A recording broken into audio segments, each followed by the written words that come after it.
The first of the mid-level techniques is texture painting, also known as hand painting. To do this, your model will need to be unwrapped, and the automatic option is fine. Tab into Edit mode and press A to select everything, followed by U to bring up the Unwrap menu. Select Smart UV Project. It's a good idea to increase the island margin to avoid colour bleed. Something like 0.05 works well. Next, change the workspace over to Texture Paint at the top of the screen. Your model will probably look pink as there's currently no material on it, so over in the Texture Slots panel, click the plus icon next to where it says No Textures. Select Base Colour. Here you can set the resolution for your texture map. It's best to work bigger as you can shrink it down later. I suggest a minimum of 2K. In the window on the left of the screen, you can see your UV map.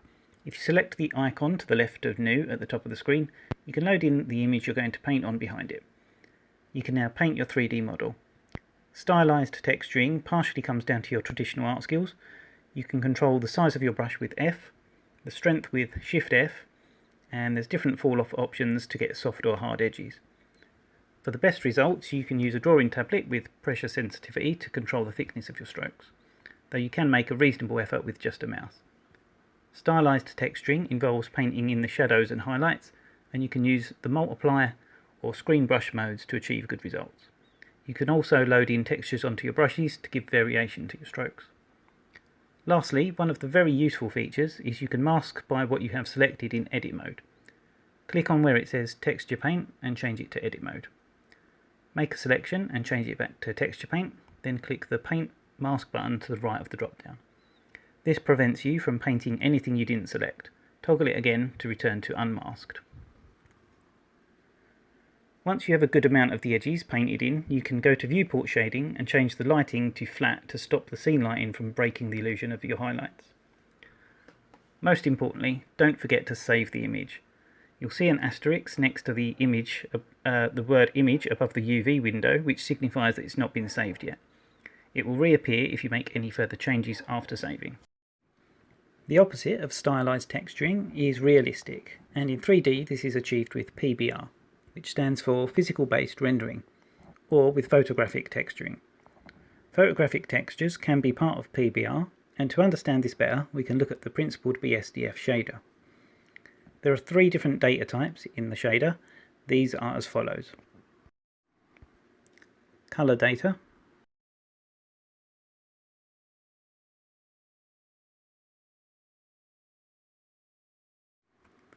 binary and numerical data,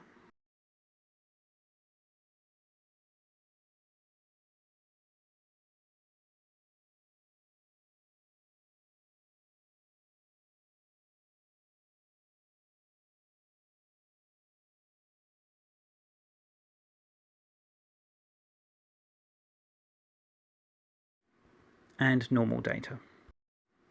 All of these fields can be controlled as they are, or by plugging in different types of maps. The reason it is useful to understand the data types in this way is because colour has a component of brightness, which is how much it is mixed with black or white. Black and white can also be understood here as being 0 or 1 in binary terms, which makes it relevant for the second type of data field. This means although you can plug in a coloured image into the field for, say, roughness, it will only read its grayscale image and react accordingly, with darker values being more shiny and reflective, and lighter values being more matte. This means we can use photographic textures for more than just our colour data, for example in the roughness slot to dull areas of wear and tear. Normal data is its own special case and is used to fake detail by making the surface react to light. The faked detail can be anything from simple edge highlights, indented panels, scratches, pipes and more. PBR is primarily made up of 4 things which are considered able to accurately resemble any real-world material.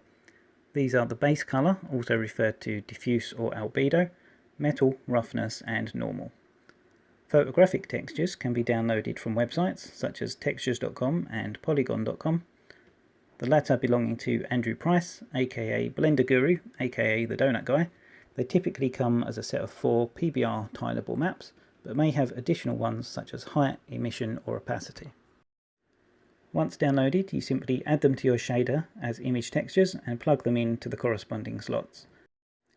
If you have the Node Wrangler add-on enabled that comes with Blender by default, you can select the principled BSDF shader and press Ctrl-Shift-T to bring all of the textures in automatically connected to their corresponding slots. Photographic textures are a good way of adding the look of detail without spending a ton of time working on materials.